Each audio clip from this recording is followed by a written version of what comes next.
Hi there. Welcome to After the Well, the conversational podcast where you'll learn to realize the everyday encounters that seem mundane have the ability to transform your very existence. My name's Melissa Lappin, and I am so glad that you've chosen to join me and my friends as we chat about how we hear God in our everyday lives, because we're everyday people.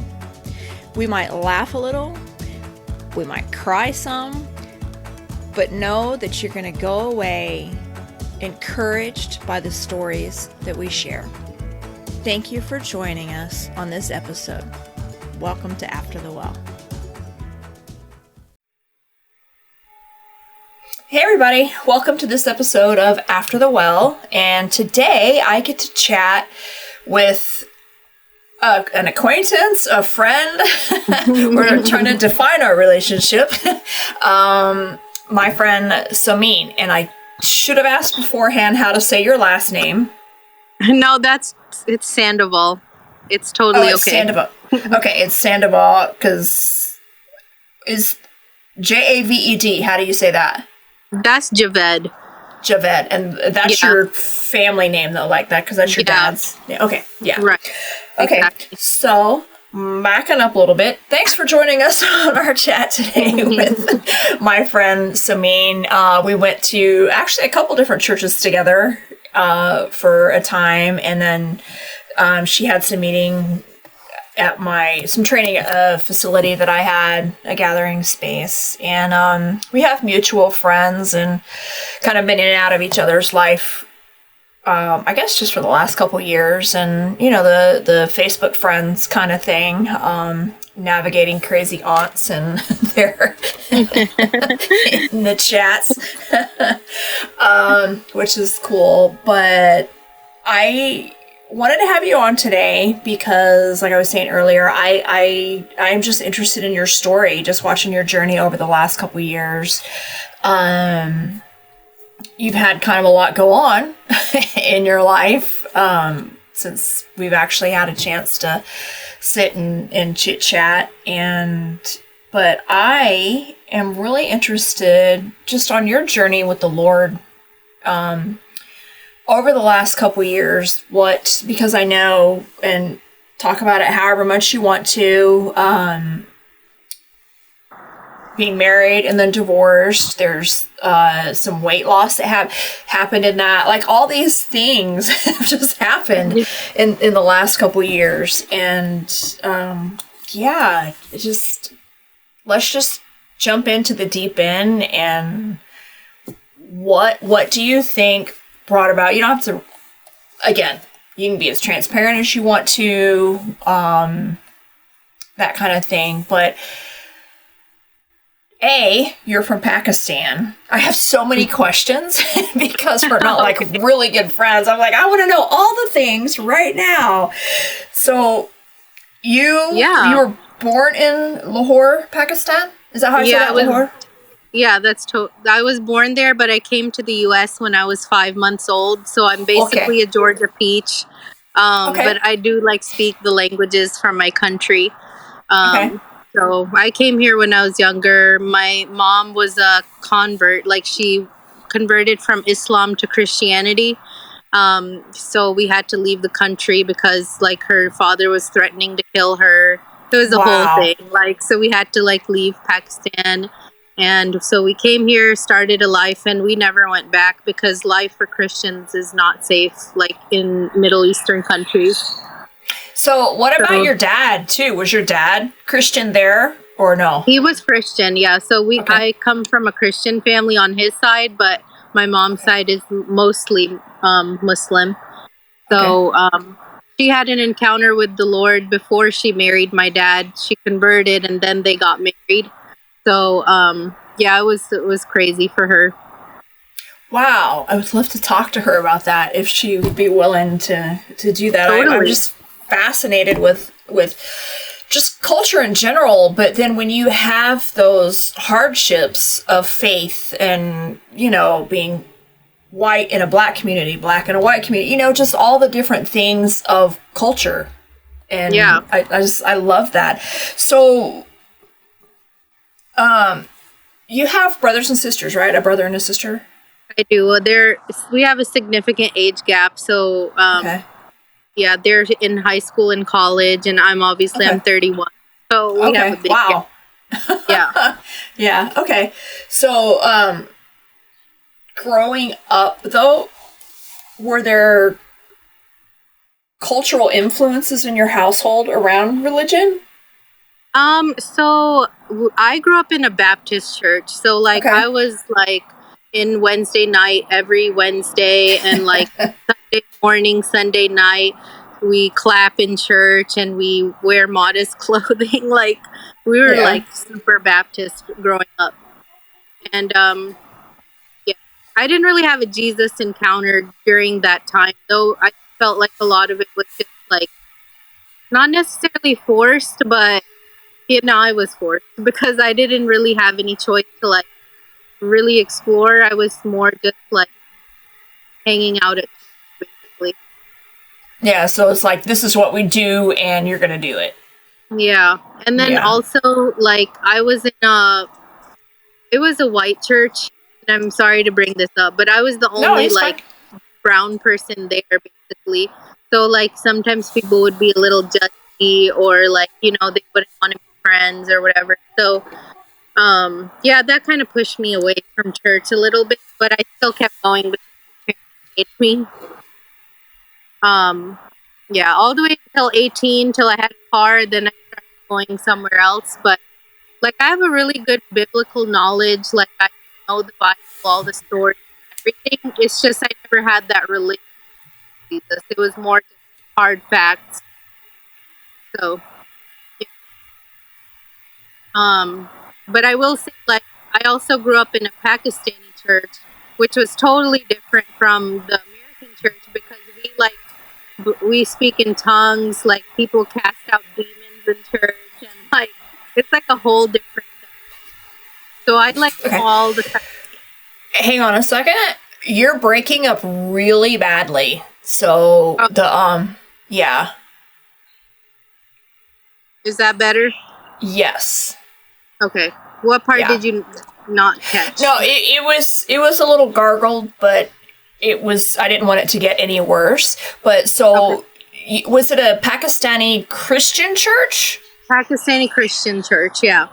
Okay. So, yeah, going there was different than American because we like spoke in tongues. We believed in casting out demons, like in the middle of the service, like like people jump up and down, and like it was just very like Pentecostal, maybe. I don't know how to say, but like I've seen it all in the churches, and I think people are what drove me away from church. It wasn't necessarily Jesus, as most people say anyway. Right. So.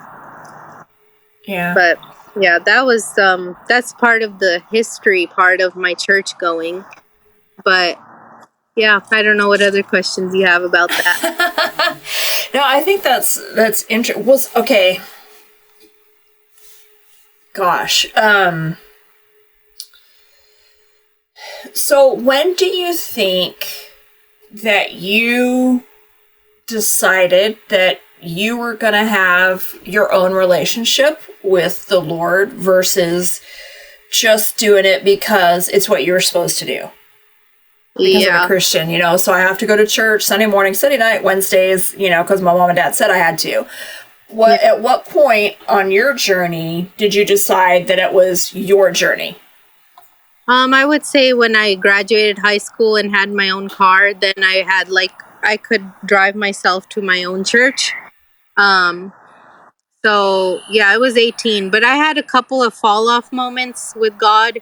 But I remember my major ones was one when I was 18. I had my own car. I started going to like more modern service, and yeah. So, and then I fell off again because I was in an abusive relationship, and I was just in a terrible spot at that point in my life. So after I got through with that, I got baptized again at 21, and then I changed my whole life again. So yeah, what was it about that moment at 21, that baptism? What was that like? What was the draw? What was the difference? I would say I finally understood that. Let me think. What would be a good answer? Like how I could word it. I would just say like I realized my self-worth because I wasn't meant to be treated like crap. So, Yeah. and then had skipped out on church for so long because of this person that I was like, all right, God, I just want to like start over with you. And that was when I was like, okay, Jesus, help me through this. I need to like find out who I am again because I lost my. So I started spending time in church and small group and everything, and I felt so much better. So you think for you, a strength in your life is having positive community around you? Definitely. I cannot just go to church on Sunday. Like I need to have like throughout the week, like a small group or just maybe like a group of people I can like talk to and keep me connected. Yeah. Yeah. Yeah, community is really, really important. We get in trouble when we're by ourselves. Exactly. Lots. Yeah. Yeah. So what does your community look like now? Right now I would say is I only go to Pakistani church right now. Okay. So there that's basically the community. I'm not really in any small group right now. I just haven't found my people yet, I guess. I just need to find a solid group of people that I can hang out with that aren't judgy because my lifestyle is a little different. So, people that are cool with, like, okay, maybe we do drink occasionally, but we're not going to, like, judge you for it type of thing.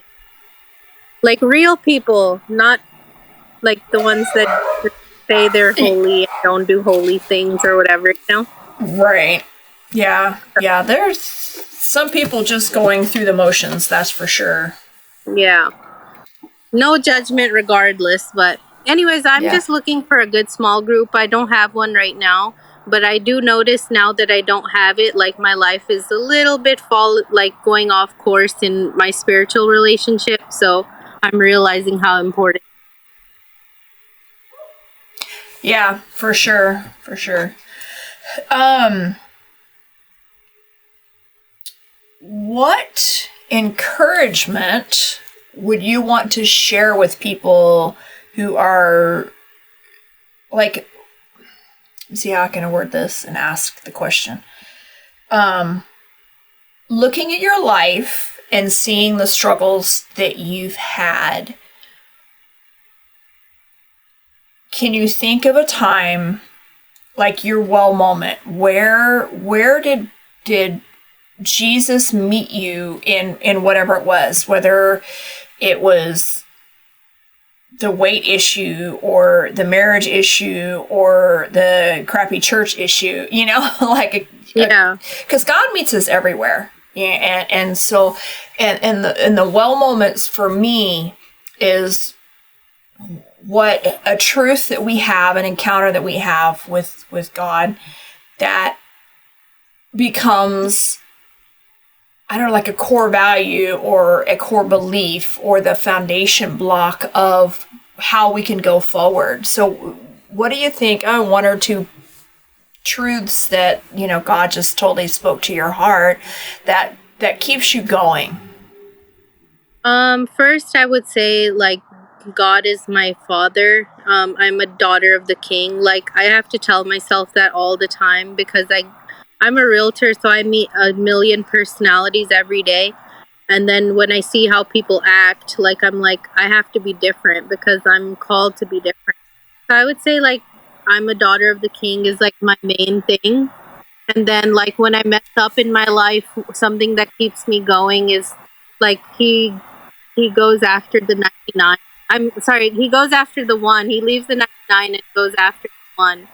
And whenever I make mistakes in my life, I just remember, like, sometimes I feel like I'm not worthy of God's love because I've made so many mistakes.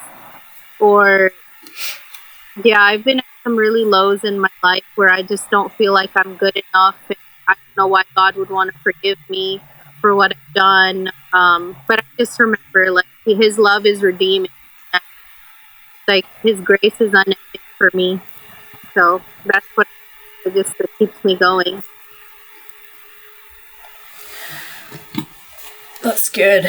Because we have to, our positive self-talk, we have to, and it isn't even a fake it till you make it, because I hate that saying so bad. Yeah. Because there's nothing fake about what God says about us. Never. We have to change our mindsets and believe what we know is true. Because God's not going to say garbage about us, and He's not going to make us feel like garbage, Exactly. But there are a lot of people that have the belief that they're getting what they deserve from God, or God's punishing me because I screwed up, and it's like, that's not even scriptural, so let's not think that anymore.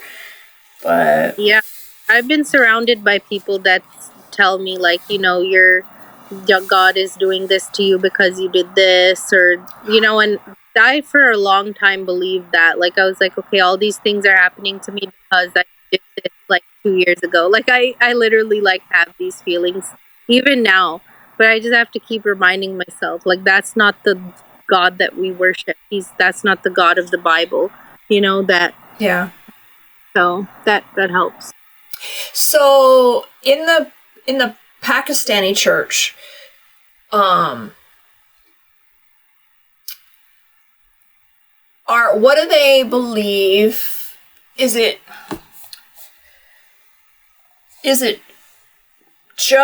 like being a Baptist only Pakistani people, or charismatic but Pakistani people, or is there a different mindset than the Western American church? I mean, because when we step outside of the United States, right, the theology is very, very different. Mm-hmm. They don't believe that God killed Jesus. That is a very Western Calvinistic thing. Mm-hmm. That God did not require an infant sacrifice. I mean, like, we have such a messed up belief of the cross and stuff. So are the beliefs different like that? Or is it just Pakistani people preaching Western theology? The belief is the same. Like, it's non-denominational.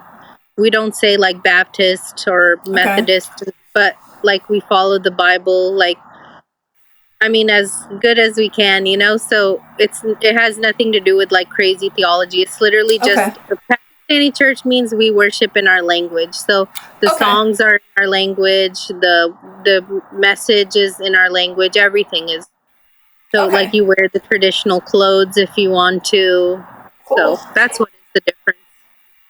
Which your clothes are really cute. I like seeing your pictures when you're dressed in the traditional clothing. I love those. I had some at one point, but I've outgrown them, so I can't wear them anymore.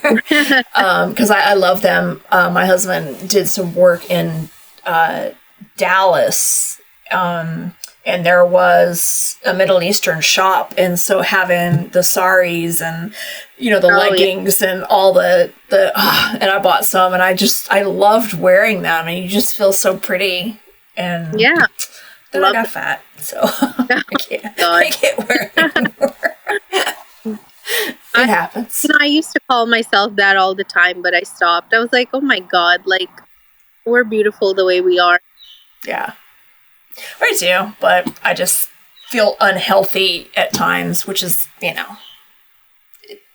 not good to be unhealthy at any size, because there's anorexic looking people that are super unhealthy as well. Yeah, totally. I think I just had that oh shit moment where, like, that was what really triggered me to get my stuff together.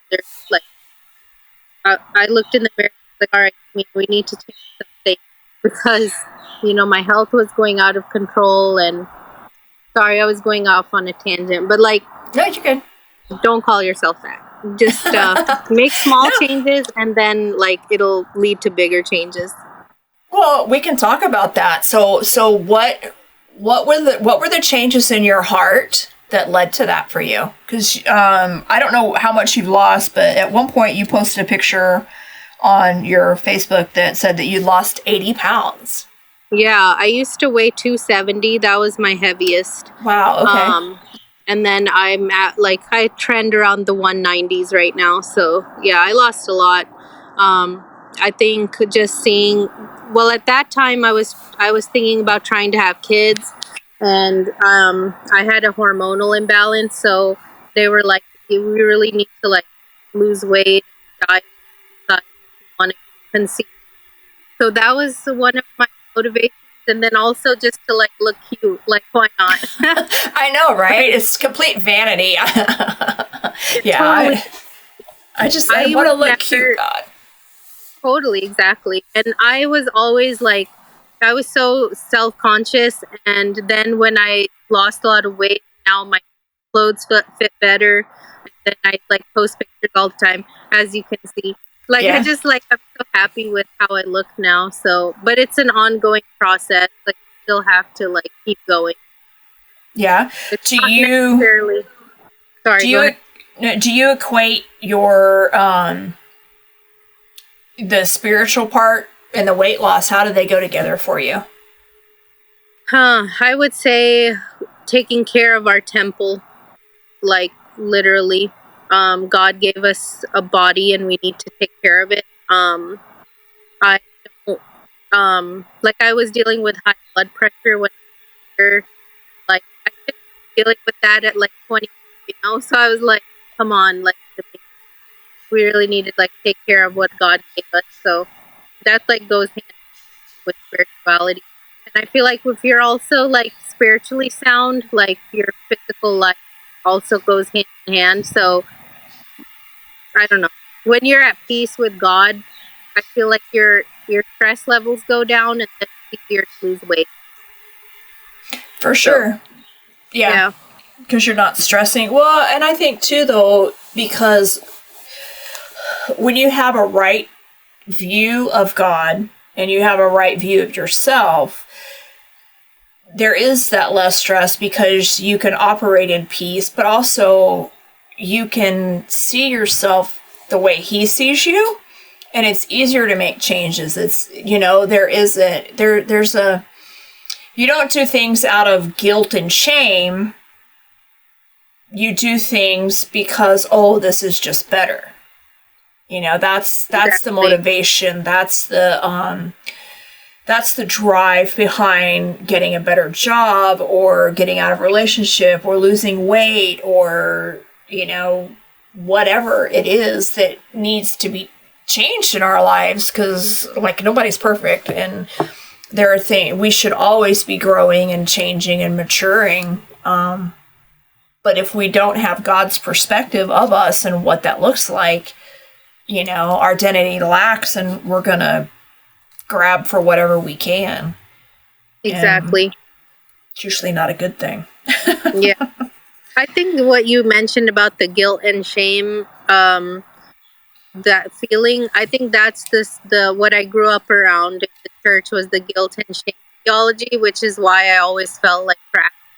And I was like, God's not going to love me, so like, why does it matter? So yeah. But I even still have those days. I don't know. I can never like fully get it out of my head, but I'm trying. I'm a work in progress. Honey, I think we all are. We are all a work in progress. And if someone thinks they have it all together and they've arrived, run from them. They're lying.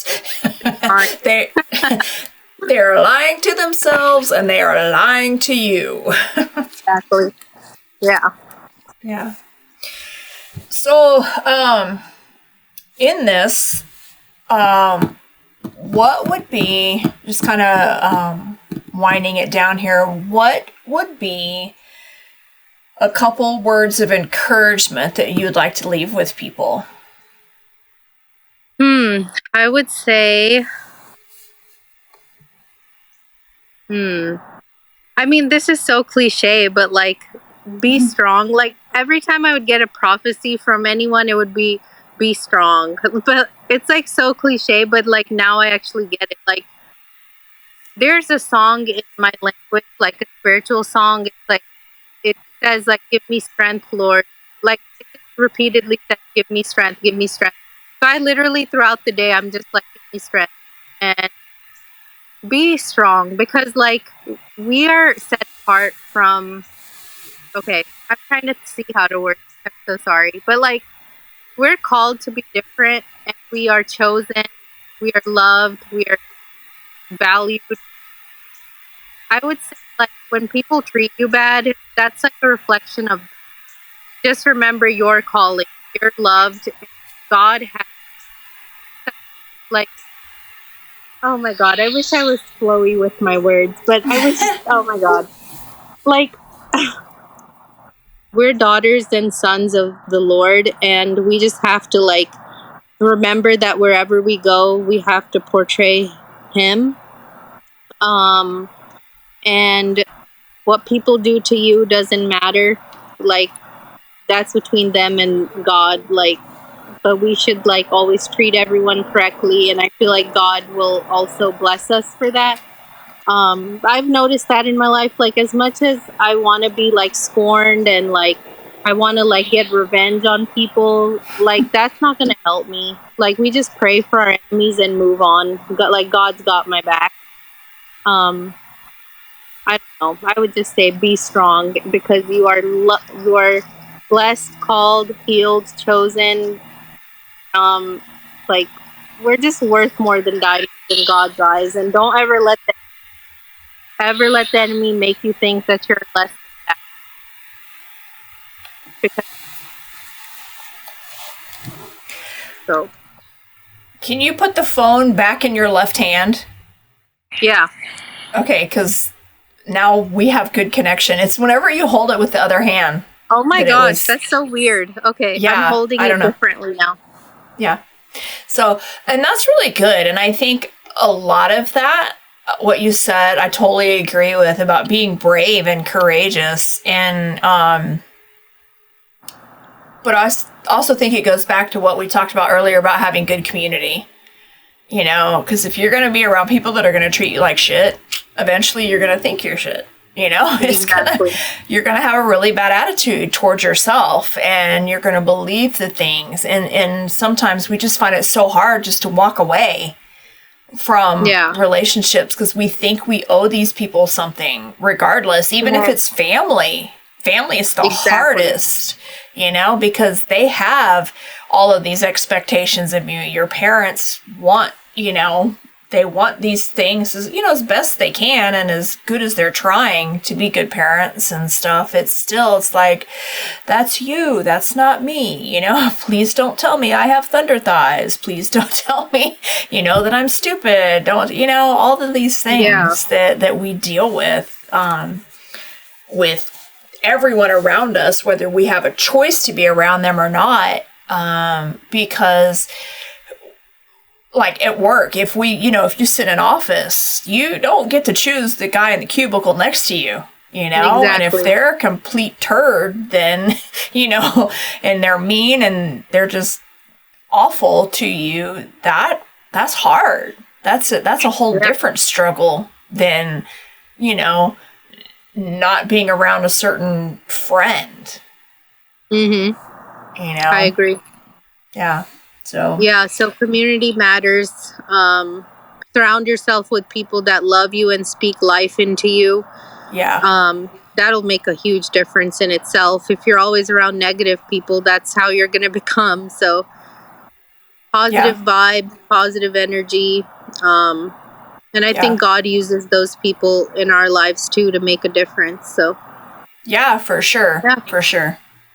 So, well, this was fun. Thank you for sharing a little bit about yourself and, you know, just part of your journey. And, you know, I know whoever's going to listen, whatever the audience is, you know, I know they're going to have some takeaways from it, because we're all just doing the best we can. It's like you said, Absolutely. we're not perfect. We are just one foot in front of the other, and we're doing it bravely and, swinging for the fences, and God's going to meet us there. Exactly. Amen to that. Thanks for having me. It was cool getting to know you. It's so funny when we're like Facebook friends and then you don't really know each other, but you're just supporting each other anyway. And sometimes that's all it takes. It's like, okay, someone out there sees me, Yeah. I don't even know who they are really. Our paths have crossed several times, but it's not like we're hangout buddies yet. We could be, Yeah, totally. We're looking for community because we don't go to Resurgent anymore. We haven't gone anywhere in 2 months, and not gonna go anywhere until after the first of the year, but still desiring community and fellowship and hanging out with like-minded people that are tired of church politics and garbage, and we want kingdom. I agree. So. Totally. But yeah, love it.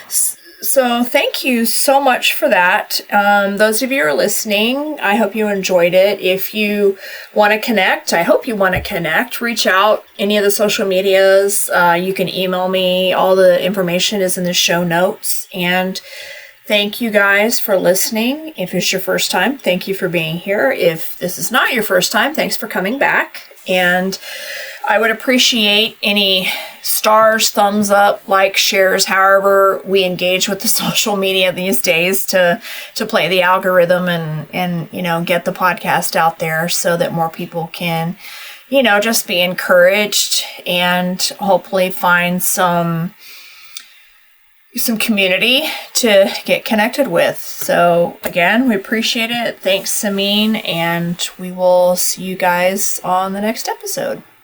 Thanks, guys. Bye.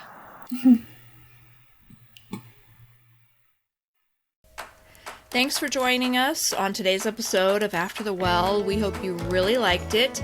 We would love to hear your feedback. Give us some likes, some reviews, some love. Share it with your friends. All the links and information are in the comments or in the show notes of the episode that you're currently listening to. Thanks, and we look forward to hanging out with you again.